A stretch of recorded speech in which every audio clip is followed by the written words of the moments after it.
everyone. I'm Abigail. This is Megan, and welcome to another Two Kids interview. We are joined by New York Times bestselling author Gregory Maguire.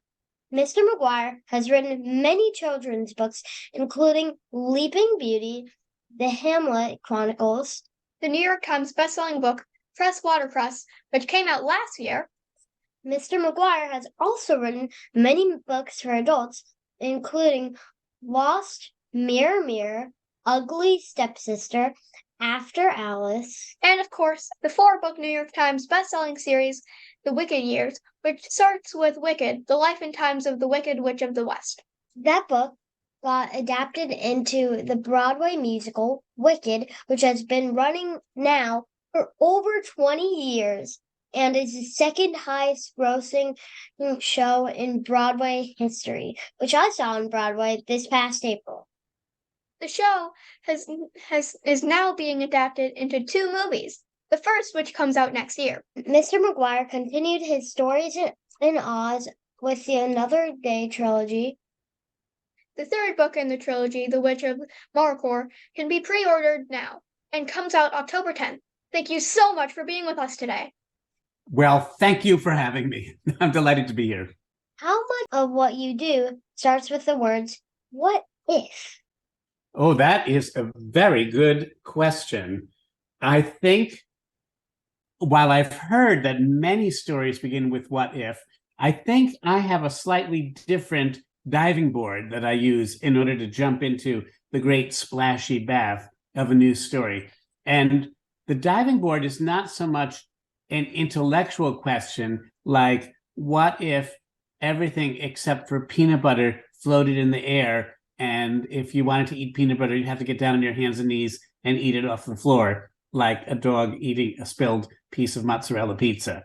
That would be a what if question. But my stories begin more with the vision in my head of a certain peculiar picture that I see. I'll give you two examples of this. One of them is not from my own life. One of them is from the life of the writer called C.S. Lewis, who wrote the Narnia books. You probably know the Narnia Chronicles. Well, the Narnia Chronicles, according to things he told his friends and readers, all began when he had a kind of waking dream or a vision of a lamppost in the middle of a snowy woods. No streets, no cars, no vehicles, no carriages, no horses, no path even, just a lamppost surrounded by trees covered in snow and the snow falling all around. He began to ask himself the question, where is that lamppost and how can I get there? And that was how he invented, or one might say discovered, Narnia. So that was an image. And that wasn't a what if question. He didn't ask himself, what if there was a land on the other side of the wardrobe? It was a question born from a beautiful image. Or a confusing image, an image he didn't understand. The same thing has happened to me a number of times in my books. Like one day, for a children's book I wrote called What the Dickens, the story of a rogue tooth fairy, I got an image in my head of a tooth fairy who had shown up accidentally at the wrong pillow. Instead of going to the pillow of a young kid who had just lost his first tooth and needed to get 25 cents for it. The tooth fairy was new on the job and took a wrong turn and ended up inside the room of a very, very, very ancient, old, crabby lady who only had one tooth left in her head. And he said, well, I've come to collect the tooth, but I can't find any. And she said, this is the only one I got, and you're not getting it, sonny. And so the image in my head, that's the whole story about a rogue tooth fairy, began with the image in my head of an old lady in bed and a tooth fairy looking at her like, huh? How is this supposed to work? So, but a lot of people I know do begin with what if? What if cows could fly? What if Dorothy was not the only story to listen to in Oz? What if the people in Oz actually had a long history before Dorothy even got there? So there's a lot of value to your question, but for different writers, there are different ways to get into a story. And for me, It's more the image. What does something look like? And then I ask myself, hey, what does that mean? What's that about? I heard that Wicked was originally supposed to be a a movie, but then they decided it should be a Broadway show. Which were you first going for? Well, to tell you the truth, I wasn't actually going for either of those things. I wasn't going for either a movie or a play. I was really just going for a solid, captivating, long and intense and enveloping kind of story. I had a feeling that if I did it well enough, somebody else might think, oh, this could make something interesting in another format. But I wasn't actually going for it being a play or a movie. If anything, when I was writing it, and this was just to keep my thoughts straight in my head because there were so many characters, it was such a long book. I began to think that it might be what we now call a streaming series, like a long TV series that maybe took a whole season to tell. Now these are very popular, but almost 30 years ago when I wrote Wicked, they weren't that many of them. There was a famous one called Brideshead Revisited and another famous one called The Jewel and the Crown, and they would be anywhere from 10 to 15 episodes. And so I sort of thought, oh, I could imagine it being a TV show with like every week there'd be a different character and a different development in the plot. But I never saw it as a play and I never saw it as a movie. So all of these things are big surprises for me. We are confused about something. You have a master's at arts and in children's literature. You Right. also have a PhD where your thesis was on children's fantasy literature. Then you wrote about a dozen children's books. Then you took an iconic children's fantasy tale and put an amazing twist on it, but you didn't write the book for kids. You wrote it for adults. Why is that? I feel like I'm in a court of law and I have to promise to tell the truth, the whole truth, and nothing but the truth. But here is the truth. I will tell the truth, Megan, because it's a good question that you have both asked. And that is that when people get to be grown up, and you may have noticed this, I'd be curious if you have, when people get to be grown up, very often they start hanging around with people who think exactly like them or very much like them. Sometimes it's people who go to the same church. Sometimes it's people who go to the same country club, if you're country club people. Sometimes it's people who live on the same street and go to the same bingo games on Friday night. Sometimes it's people who think the same way or have the same level of education or the same amount of money or the same lack of money, or sometimes it's people who vote in one way or the other. And increasingly, in the course of my lifetime, and I'm almost 70, increasingly, I have seen people grow farther and farther apart. And I've seen people find it harder and harder to talk to each other, even if they have different faiths or they have no faith, or if they come from different parts of the country or the world, or have different skin colors or different attitudes about social problems in this country, social issues. And I don't like that. I think everybody should be able to talk to one another. I don't like being slammed into a parlor and said, here, you go talk to people who are like you. We don't want you over here. And I also don't like to slam the door against anybody else. I want to open the door and say, hey, anybody wants to come in can come in. That's just my nature. So when I was thinking of writing Wicked, which was the first book I wrote for adults that was on a serious theme, it was the first book I wrote for adults at all. I did not want to write only for people who had PhDs. I didn't want to write only for people who were white or people who lived in New York or New England or on the East Coast. I didn't only want to write for people who had a certain amount of money or a certain amount of education. I wanted to open the door to everybody. Now, what I'll say to you, Abigail and Meghan, is that the one thing that everybody has in common, pretty much, is that we all come from childhood. That's where we begin. We begin in childhood, no matter how we turn out when we get older, no matter what communities we live in, we're all children first. And in the children's room of the library, every book belongs to every child. Everybody has an equal access to it.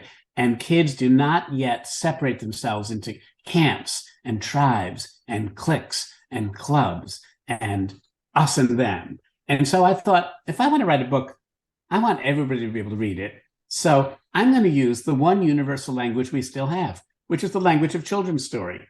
People who vote differently than I do nonetheless grew up on Snow White and Cinderella and Goldilocks and the Three Bears. So if I write a story based on one of those childhood stories, I'm not leaving anybody out. Everybody is welcome into my stories. So that's how and why I did it. I wrote for grown-ups, but I wanted all the grown-ups to come in, not just the ones who like to read serious, long fictions. Is there extra pressure when writing based off an iconic story like The Wizard of Oz, knowing that there are so many fans of the original story? Well, what do you think, Abigail? Do you think I would have extra pressure? Yes, kind of. Yeah. And you think people might think, hey, wait a minute, little Mr. Man, you don't have any right to do that to the story. Just like you just said a minute ago in answering the other question, this story belongs to all of us. What right do you have to say, well, this is another thing that happened there? Yeah, there was pressure, but you know what? I didn't care. I thought to myself, if people don't like it, hey, they don't have to read it. Nobody's making them read it. If you don't like that book at the library, put it back on the shelf and go get something else. No problem for me. I'm not going to push anybody to read anything they don't want to read. And I don't like other people pushing things on me that I don't want to read either.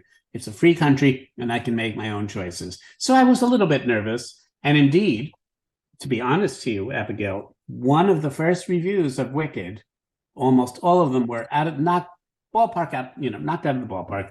But the first serious review, was not very flattering.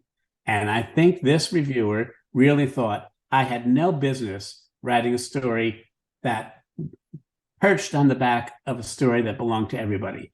Well, maybe she was right, but I did it anyway. So tough. As is usually the case with the adaptations, they did change a number of things from your book for the Broadway show. What did you think about the changes, and what did you think about the show? Yeah, I'll answer the second question first. I loved the show. I just loved it. I have seen it 59 and a half times. 59 and a half. It's a lot. That is a lot. This is over a 22-year period. And the halftime, you say, why did you see it for a halftime? Well, I met a person at a party who used to be on TV a lot, somebody named Rosie O'Donnell. I don't know if you ever heard of her. She's kind of famous. She had a talk show and stuff. And I met her at a party and she said, I love Wicked. I want to go see it again. I've seen it 6 times before. And I said, well, guess what? I can get us some tickets. So the next time I'm in town, let's go. So we went like 2 weeks later. And she is a famous person. And so I met her in the green room for visiting important people. And we were told, don't go into the theater till like 1 minute before the house goes dark, because otherwise everybody will see you there, Rosie, and will come run over and want your autograph and stuff. Nobody wants your autograph, Mr. Maguire, so it doesn't matter. But Rosie O'Donnell, yes, you're famous and everybody will recognize you. So stay here. We'll give you the 45-second sign where you can go get your seats and then the room will go dark. So there we are. We do exactly as we're told. 45 seconds before the house lights go down and the music starts. Boom, boom, boom, boom, boom, boom. And the dragon goes. We go in, we sit down, and Rosie O'Donnell, this lovely woman, she sings through the whole first act. She's just singing every song, dancing through life, down at the outhouse. And I'm thinking, I'm kind of like, popular, I want to be popular. So I'm like really getting embarrassed, and I'm thinking, people did not pay $120 a ticket to have Rosie O'Donnell sitting in front of them making all this noise. So, however, what could I do? So then the final number, the bottom of Act 1 comes in, and that's the one where Elphaba finally gets her powers, and she flies up in the air, and everybody's scared of her, and she's triumphant. It's her high point, literally and figuratively, in the whole show. And I'm thinking to myself, oh my gosh, this is the longest first act in the history of theater. It's like 90 minutes. Everybody has to run to the bathroom as soon as the theater lights come back on. So I lean over to Rosie, who's just singing at the top of her lungs. And nobody in all of us, the wizard that there is or was, is ever gonna. I'm like, shh, Rosie, stop. Bring me down. And I said, look, I'm going to grab your hand. And the minute the spots go off, Elphaba's green face up there at the top of the proscenium, I'm going to grab your hand and we're going to dash out before the house lights come up so that we can make it to the bathroom. Otherwise, you're going to be mobbed by your adoring fans and you'll have to pee in your pants. And that will not be very pleasant.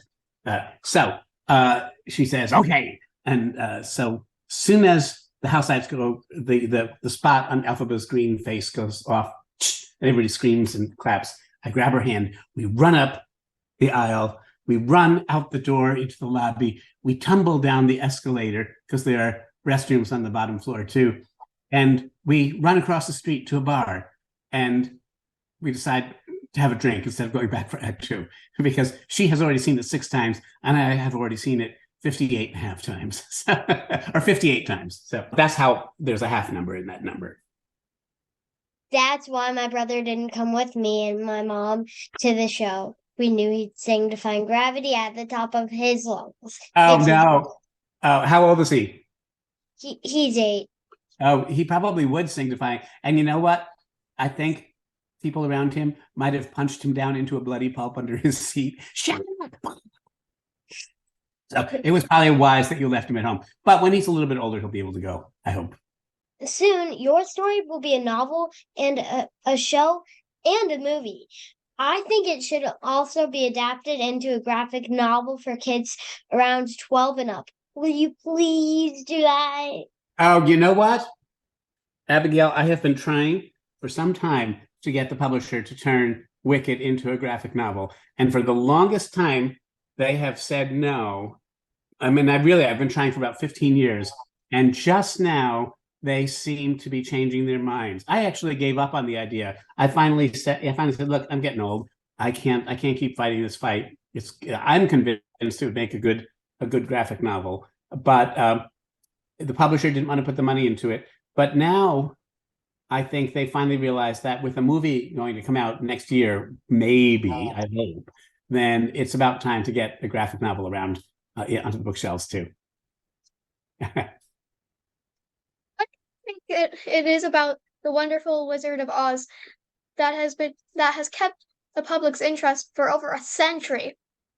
Well, it's very interesting. Sometimes that story, The Wonderful Wizard of Oz by L. Frank Baum, which was published in 1900, is considered to be one of the foundation stories of the American character, the way Americans think of themselves. There are a number of them, like the Pilgrim Forefathers in New England, and like Huck Finn on the Mississippi, and Henry David Thoreau on the banks of Walden Pond in Concord, Massachusetts, which is only about 1.5 miles from where I live. But The Wizard of Oz is another one. And one of the things that Huck Finn and Henry David Thoreau and the Pilgrims and Dorothy in The Wizard of Oz all have in common, and why they represent the American experience and the Americans' idea of themselves, is that each of those characters is thrown onto his or her or their own resources. They don't really get help from far away. They have to do things for themselves. Henry David Thoreau lives by himself in a cabin, and whatever he can grow and see and think about, that's his life. Huck Finn on the river, they're just kind of vagabonds making it up as they go along. Dorothy, off in Oz, she doesn't have any magic powers. There are magic creatures all around her, but she's just a normal schoolgirl, as it were, and she has to get on by dint of her inner strength, her own courage, her own heart, her own brains.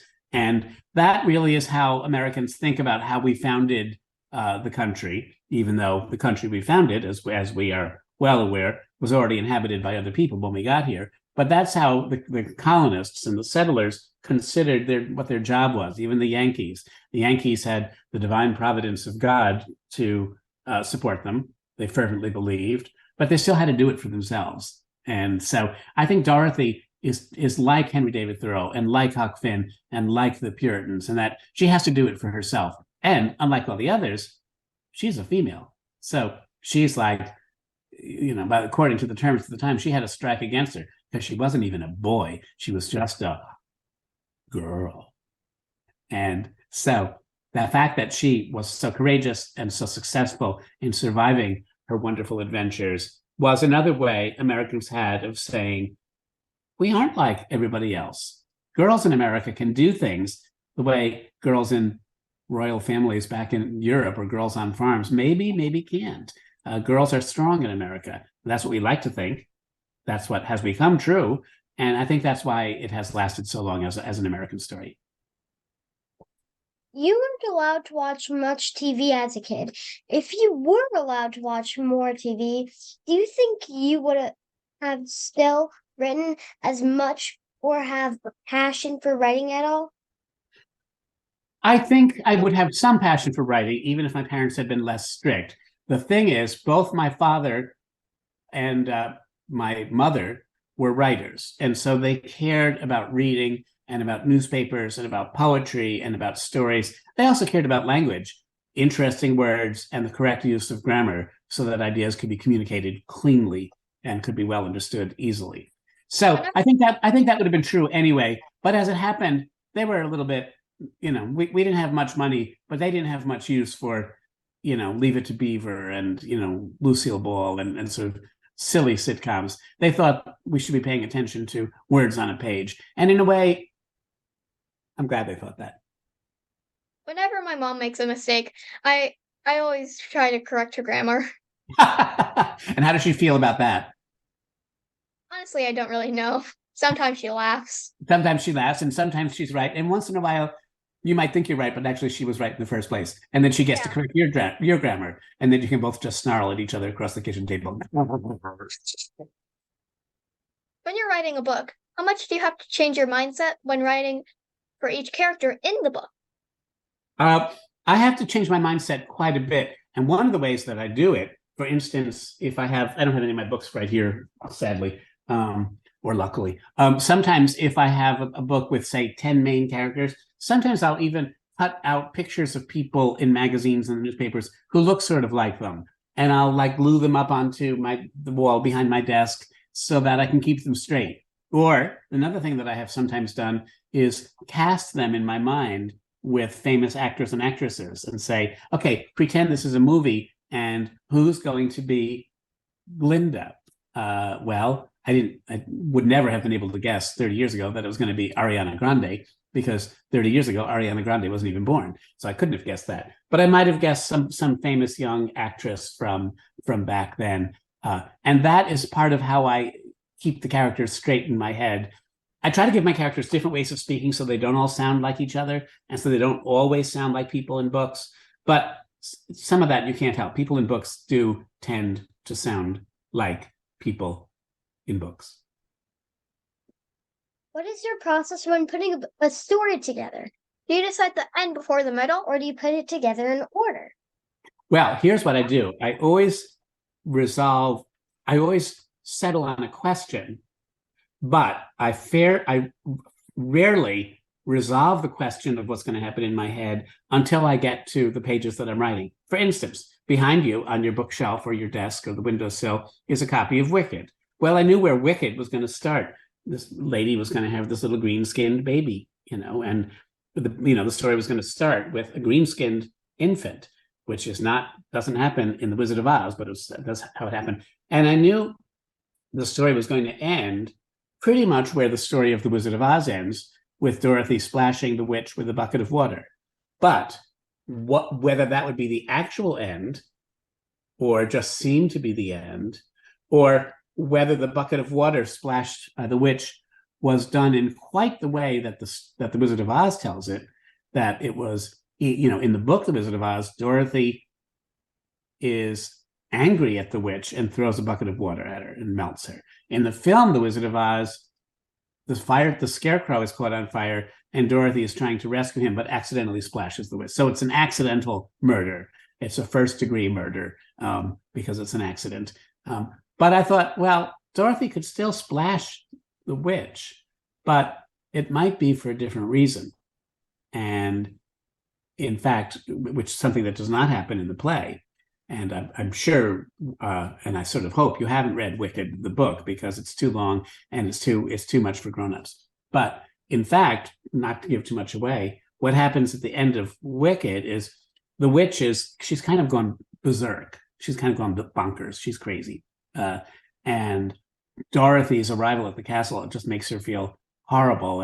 And she raises a lighted torch, not to torch the scarecrow, but just kind of like to see who this pesky creature is who's come from Kansas to, cause so much trouble for her. And a bit of the torch falls down onto her clothes, and she catches on fire. And Dorothy picks up the bucket of water and dashes it over the witch to save her, not to kill her, and not by accident. But, I did not know that was what was going to happen until I got to that page 401 or something. I just kept thinking, I'm just going to see what happens when I get there. And I know I want to end the story roughly around there, but I don't know what the ending will mean, and I don't know how it will happen. Does that answer your question, Abigail? Good. We have interviewed a number of authors who've had books banned. This means in some parts of the country, kids don't have the same access to books that we have, and may not be able to see themselves represented in books. Can you give us your thoughts on this?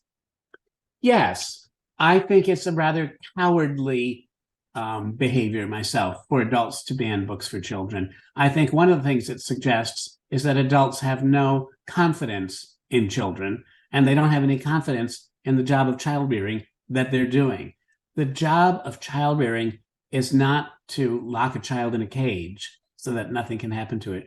The job of child rearing is, and I speak as a father myself, is to give the children access to the many complications, sadnesses, sorrows, and challenges of the world, and allow them by exposure to grow strong so that they can make their own moral decisions about how to behave. Now, that being said, I want to go on record here that Wicked, the novel, was published for grown-ups. And when I was first signing it, old grandmothers would come up and pick up a copy and say, I want to get this for my granddaughter for her birthday. She's going to be 7. And I'd say, well, she loves The Wizard of Oz. I'd say, yes, but she loves it and she's a very good reader. And I'd say, yes, but you have to, please sign it for me. Hurry up. And I'd say, you know what? I will sign it for you. But I want to tell you, why don't you put this book away and give it to your granddaughter as a high school graduation present? Because I didn't write it for a 7-year-old reader, no matter how good a reader she is. There's material in there that's not appropriate for young children. However, that's not the same thing as saying, no, you can't buy it, or no, she can't have it eventually. After all, this was a family affair.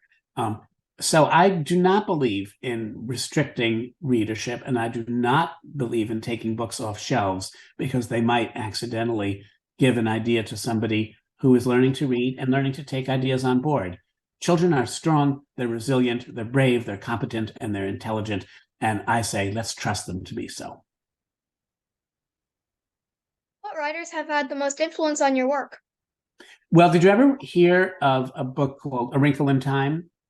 Yes, I've heard of it. That was a book I loved when I was about your ages. Also, a great book called Harriet the Spy. I don't know if you know about that one. That's about a 12-year-old girl who has a notebook and she spies on her neighbors and writes down everything she sees, her friends and her neighbors. And I started doing that when I was 12. And you know what? I'm almost 70 and I'm still doing it. I don't sneak into people's backyards and look in their kitchen windows. But when I go out, I do keep my big eyes open and I keep my big ears flapping in the wind to see what I can see and to hear what I can hear. And if it's interesting, I sometimes write it down in my journal. Is that how you get some of your inspiration for your books?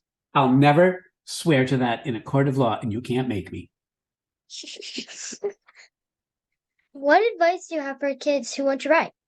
Well, 2 things, and I've alluded to both of them. One of them is to read a lot. Try to get yourself out of the gravitational sinkhole of endless YouTube videos. And I know about the enormous attraction and pull of that because I suffer it myself, and I didn't even grow up with it. And sometimes I have to slap myself and say, Gregory, get up and do something useful. Stop. You could be watching this until midnight, and stop, just stop. So I stopped. So one thing is to read a lot, and the second, and to read widely, not just Nancy Drew in the case of the missing library card, and Nancy Drew in the case of the found library card, and Nancy Drew in the case of the missing case, and Nancy Drew in the case of the locked suitcase, and the case of the missing key to the locked suitcase, and Nancy Drew in the case of a missing mind. She's disappeared down a sinkhole of YouTube videos. What you can do is read a lot and read widely. And the other thing you can do, I think, is what I was just saying, write a little bit every day. Just write a little bit every day, whether it's a letter to a friend, whether it's a Facebook posting or a podcast, pod posting or something, or a letter to a friend. Old-fashioned letters are still good because they last forever if your friend is smart enough to keep them. Or if you feel like it, start writing a story. And you don't have to write a chapter a day. But if you write a few sentences a day, you kind of build up the habit of writing. That's what I did when I was your age. And that's how I got to be a professional writer by the time I was about 22. That's big advice. Do you also have a smaller tip? Something you may do when you're writing? That maybe a lot of people don't. Well, I do keep lists of interesting words. And if I hear something, even if I hear it wrong, the fact that I've heard it wrong is sometimes more interesting than what it might have been if I heard it right. I'll give you an example. The other day, I thought I heard somebody on the radio talking about the weather, and I thought I heard them say the invisible forest. And I thought, what is an invisible forest? And I thought, then I listened, I turned up the radio, and they were actually saying something else. They didn't say the invisible forest, but just those two words, the invisible forest, like caught in my imagination. It's a little bit like that thing I was saying earlier about C.S. Lewis.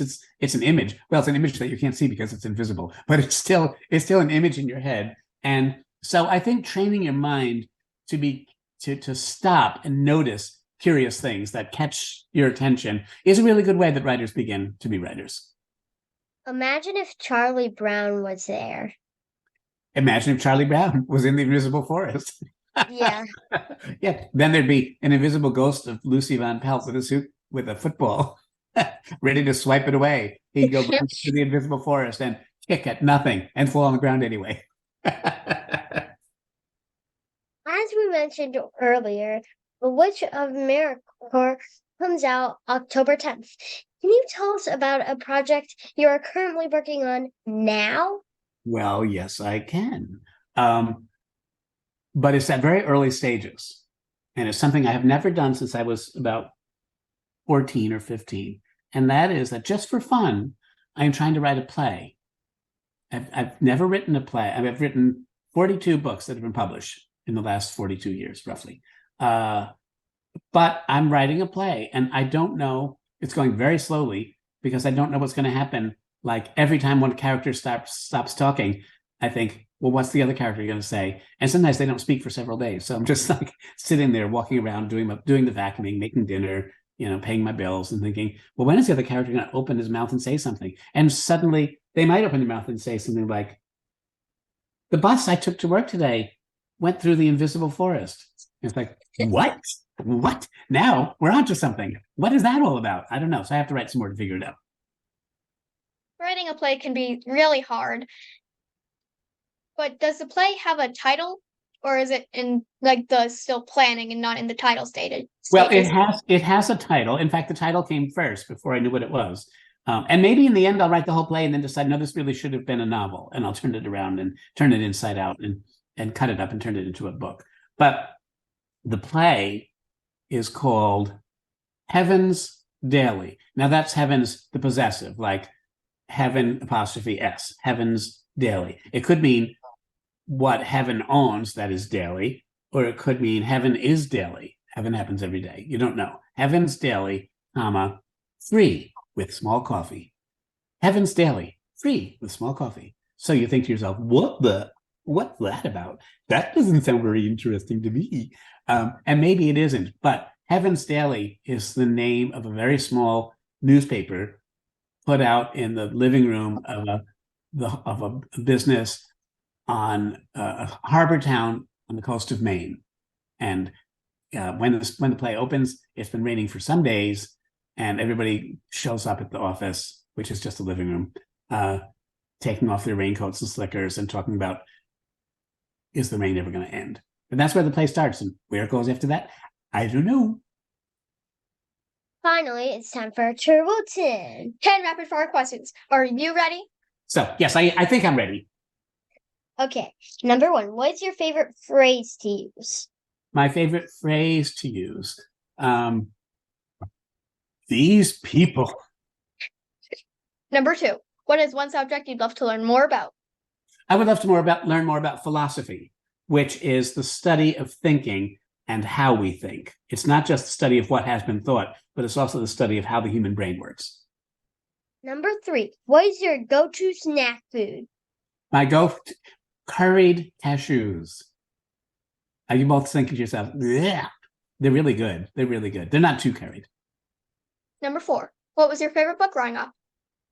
My favorite book growing up was something called The Diamond in the Window by Jane Langton. It was set in Concord, Massachusetts, and I read it when I was about 10, and now, 60 years later, I live in Concord, Massachusetts. And one of the reasons I moved here 30 years ago was because I had become friends with the author, and I wanted to live in a place that was filled with literary history.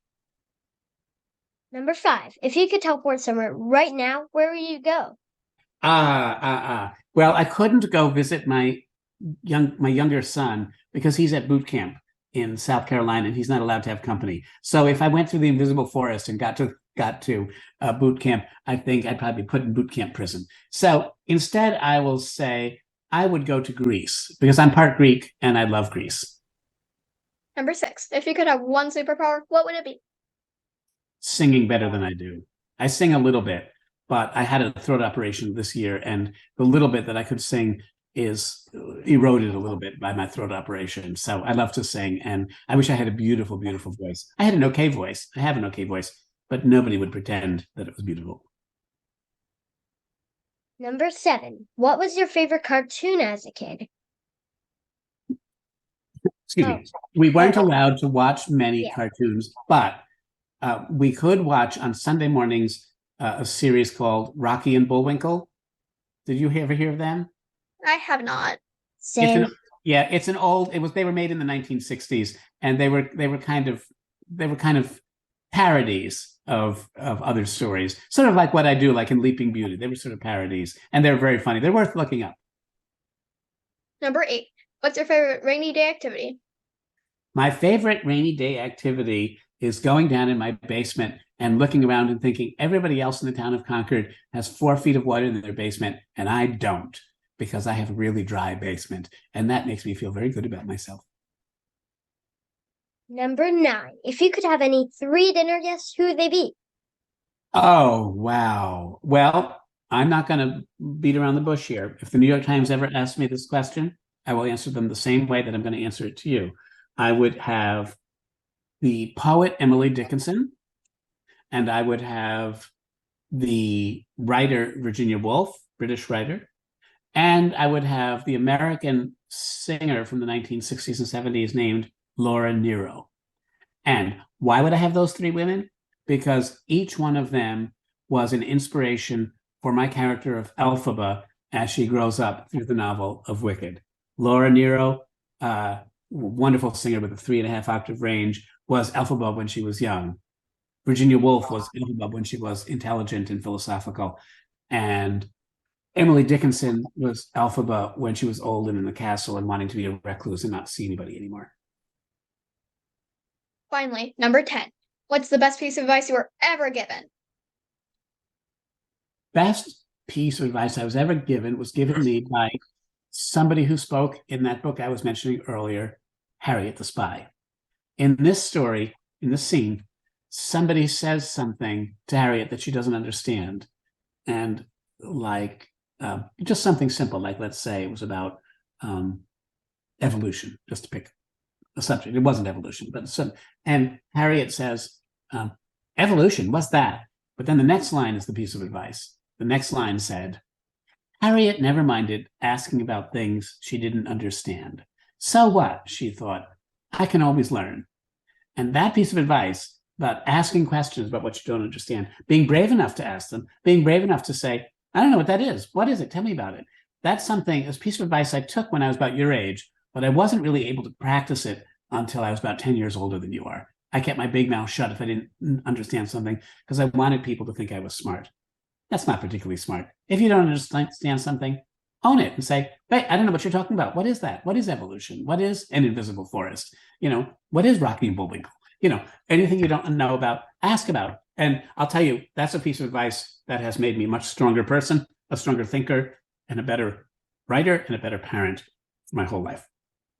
You were awesome. Thank you so much for doing that. Thank you so much for spending this time with us. So Megan and Abigail, thank you so much. They were really great questions.